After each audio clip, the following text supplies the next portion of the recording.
Eva প্ৰথমতে আপুনি যদি কয় যে ৰাজ্যত যদি এটা অকমন্য বিভাগ আছে সেই বিভাগটোৱে পোনপটীয়াকৈ ক'ব পাৰি যে বন বিভাগ বৰ্তমান সময়ত অকমন্য কাৰণ চাওক যে আজি 18টা দিনত ভৰি দিলে 18 দিনে বন বিভাগে বাঘ ধৰাৰ নামত যে ভেকু ভাওনা কৰিছে সেই বৰ্তমান সময়ত যিখন ছবি সেই ছবিখনে তাকেই প্ৰমাণ কৰিছে আৰু আজি যেহেতু ঢিঙৰ আন গাঁৱত বৰ্তমান সময়ত বাঘৰ যি অৱস্থিতি বন বিভাগে কৈছে যি স্থানত বাঘৰ অৱস্থিতি আছে বুলি কৈছে কিন্তু তাৰ বিপৰীতে যি স্থানত বাঘ ধৰিবলৈ বন বিভাগে অত্যাধুনিক যি ব্যৱস্থা তেওঁলোকে ব্যৱহাৰ কৰিছে নেট ব্যৱহাৰ কৰি বাঘ পিঞ্জৰাবদ্ধ কৰিবৰ বাবে টেংকুলাইজ কৰিবৰ কাৰণে চেষ্টা কৰিছে তাৰ 300 মিটাৰ নিলগত আজি পুৱা ভাগত ৰাইজে বাঘৰ যি খোজ সেই খোজ প্ৰত্যক্ষ কৰিছে ইয়াৰ পৰাই প্ৰমাণ হৈছে যে বন বিভাগ এক প্ৰকাৰ ব্যৰ্থ হৈছে আৰু বাঘ ধৰাৰ নামত বন বিভাগে লৰা ধেমালি কৰিছে আমি পৰিৱেশ দেখুৱাইছো আমি যি স্থানত উপস্থিত আছো ঢিঙৰ আন গাঁৱত উপস্থিত আছো আৰু আপোনালোকে চাওক যে আতংকময় পৰিৱেশে বিৰাজ কৰিছে মন্ত্ৰী জয়ন্ত মল্ল বৰুৱাই আহি এই স্থানত উপস্থিত হৈ তেওঁ ৰাইজক আশ্বাস দিছিলে যে বন বিভাগে অত্যাধুনিক ব্যৱস্থা গ্ৰহণ কৰি বিজ্ঞানসন্মত প্ৰযুক্তি ব্যৱহাৰ কৰি তেওঁলোকে বাঘ পিঞ্জৰাবদ্ধ কৰিব টেংকুলাইজ কৰিব কিন্তু তাৰ বিপৰীতে যদি চোৱা যায় দেখিব যে বাঘ ধৰাৰ নামত এগ্ৰো নেট ব্যৱহাৰ কৰিছে জাল ব্যৱহাৰ কৰিছে আচলতে যিসমূহ কৃষি কাৰ্যত ব্যৱহাৰ হোৱা যিসমূহ সামগ্ৰী সেই সামগ্ৰী এতিয়া বাঘ ধৰিবলৈ বন বিভাগে তেওঁলোকে চেষ্টা কৰিছে এয়া হাস্যকৰ বিষয় বুলি ক'ব লাগিব আৰু এই যিটো বিভাগ এই বিভাগটোৱে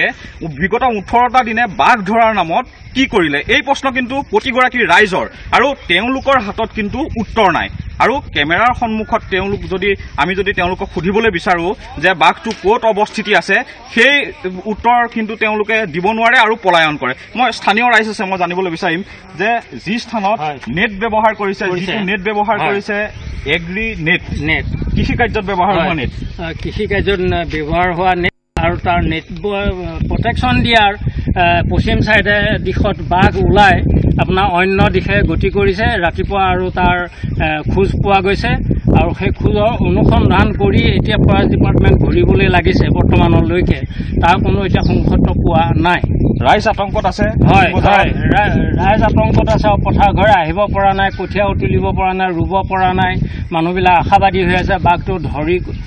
টেংকুলাইজ কৰি লৈ যাওক তেতিয়া আমাৰ চিন্তাবিলাক দূৰ হৈ যাব কামে কাজে মানুহবিলাক লাগি যাব সেই আশাৰে ৰাইজ অপেক্ষিত হৈ আছে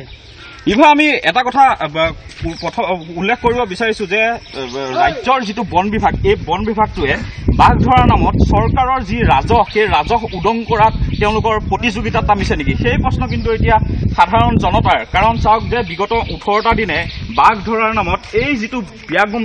বিভাগটোৰ যিসকল বৰমূৰীয়া এই বৰমূৰীয়াসকলে কিন্তু বাঘৰ অৱস্থিতিয়ে ধৰা পেলাব পৰা নাই অতিকৈ লাজৰ বিষয় যে এই যিটো বাঘৰ যিটো অৱস্থিতি সেই অৱস্থিতিয়ে ধৰা পেলাব পৰা নাই ব্যাগুম বন বিভাগৰ যিসকল আচলতে বিশেষজ্ঞ বৰ্তমান সময়ত এই ঢিঙৰ আন গাঁৱত তেওঁলোক ইয়াতে বাহৰ পাতিছে আমি যি পৰিৱেশ দেখুৱাইছো এই যি স্থান এই এটা পথ গৈছে এই পথৰে বাঘৰ যি বৰ্তমান খোজ এই খোজ ৰাইজে প্ৰত্যক্ষ কৰিছে পুৱা ভাগত কিন্তু বন বিভাগে অত্যাধুনিক ব্যৱস্থা তেওঁলোকে ইয়াৰ পৰা 300 মিটাৰ নিলগত কৰিছে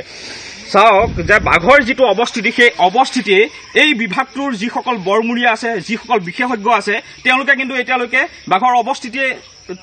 তেওঁলোকে ক'ত আছে কোনফালে গৈছে গতিবিধি কিন্তু তেওঁলোকে পোনপটীয়াকৈ ক'ব পৰা নাই যে কোন স্থানত আছে পুৱা ভাগত এই যিটো পথ এই পথটোত ৰাইজে বাঘৰ খোজ প্ৰত্যক্ষ কৰিছে ইয়াৰ পৰা কি বুজা গৈছে কওক যে ইয়াৰ পৰা কি বুজা গৈছে যে ব্যাগুম বন বিভাগটো যে এক প্ৰকাৰ ব্যৰ্থ হৈছে এই বাঘটোৰ পিছত তেওঁলোকে কিমান টকা খৰচ কৰিছে আপুনি কিছুদিনৰ পিছত এই যিটো খৰচৰ তালিকা সেই তালিকাত আপোনালোকে গম পাব দৰ্শকসকলে জানিব কিন্তু এতিয়া আজি দিনটোৰ কথা যদি কয় যে আজি 18টা দিনত ভৰি দিলে ব্যাগুম বিভাগটোৱে এই বাঘটো ধৰাৰ নামত যে এক প্ৰকাৰ ভেকু ভাওনা কৰিছে লৰা ধেমালি কৰিছে সেই যিখন প্ৰতিচ্ছবি সেই প্ৰতিচ্ছবিখনেই বৰ্তমান সময়ত প্ৰতিফলিত হৈছে আৰু ইভা আমি উল্লেখ কৰিছো যে আজি পুৱা ভাগত বাঘৰ আতংকৰ মাজতেই ঢিঙৰ যি বিৰিঙাবাৰী সেই বিৰিঙাবাৰীত বনৰীয়া গাহৰিৰ আক্ৰমণত এজন ব্যক্তি গুৰুতৰভাৱে আহত হৈছে আৰু চাওক যে এই বিভাগটো থকাৰ পিছত ঢিঙৰ আন গাঁৱত বাহৰ পাতিছে অসম ৰাজ্যিক চিৰিয়াখানাৰ পৰা আহিছে ওৰাঙৰ পৰা আহিছে মেঘালয়ৰ পৰা বিশেষজ্ঞ দল আহিছে এই যি ব্যাগম বিভাগটোৰ বৰমূৰীয়া এই বৰমূৰীয়াসকলে বাঘ ধৰাৰ নামত যে এক ভেকু ভাওনা কৰিছে আজি ঢিঙত বৰ্তমান সময়লৈকে ঢিঙৰ যি 8 গাঁও এই 8 গাঁৱত 4 দিন হ'ল 4 দিনে স্থিতি ধৰা পেলাব পৰা নাই আৰু যি বাঘ ধৰিবলৈ এগ্ৰনেট ব্যৱহাৰ কৰিছে য'ত নেকি সেই এগ্ৰনেট ব্যৱহাৰ কৰা হয় কৃষি কাৰ্যত ফুল পুলি হওক বা বিভিন্ন ধৰণৰ কৃষি কাৰ্যত ব্যৱহাৰ কৰা এগ্ৰনেট বাঘ ধৰিবলৈ ব্যৱহাৰ কৰিছে এয়াই হৈছে বন বিভাগৰ কৰ্মকাণ্ডৰ নমুনা আৰু বৰ্তমান সময়ত এক আতংকময় পৰিৱেশে বিৰাজ কৰিছে আৰু অতিকৈ তাৎপৰ্যপূৰ্ণ বিষয় যে এই যিটো বাঘ এই বাঘৰ আক্ৰমণত যদি কোনো লোক আহত হয় ইয়াৰ দায়িত্ব কোনে ল'ব এইটো বৰ্তমান সময়ত ডাঙৰ প্ৰশ্ন কাৰণ ইতিমধ্যে প্ৰায় 5 জনতকৈ অধিক লোক এজন বনকৰ্মী সহ 5 জনতকৈ অধিক লোক বাঘৰ আক্ৰমণত গুৰুতৰভাৱে আহত হৈ বৰ্তমান মৃত্যুৰ সৈতে ছটফটাই আছে গুৱাহাটী GMCHত কিন্তু তাৰ পিছতো ব্যাগম বিভাগটোৰ বৰমূৰীয়াসকলৰ কি কাৰণে গা নলৰে সেয়া কিন্তু ৰহস্যৰ বিষয় ইভা নিশ্চয় প্ৰাঞ্জল আপুনি বহুকেইটা গুৰুত্বপূৰ্ণ প্ৰসংগ উত্থাপন কৰিছে বন বিভাগৰ শেহতীয়া এই এনেধৰণৰ আচলতে কৰ্মকাণ্ডক লৈ কাৰণ ৰাজ্যত ইয়াৰ প্ৰথম ঘটনা নহয় বন বিভাগৰ এনেধৰণৰ ব্যৰ্থতা ইয়াৰ পূৰ্বে বহুবাৰ দেখিবলৈ পোৱা গৈছে যাৰ ফল আচলতে সৰ্বসাধাৰণ লোকে ভুগিবলগীয়া হৈছে আমি প্ৰাঞ্জল আপোনাক এই মুহূৰ্তত ধন্যবাদ জনাইছোঁ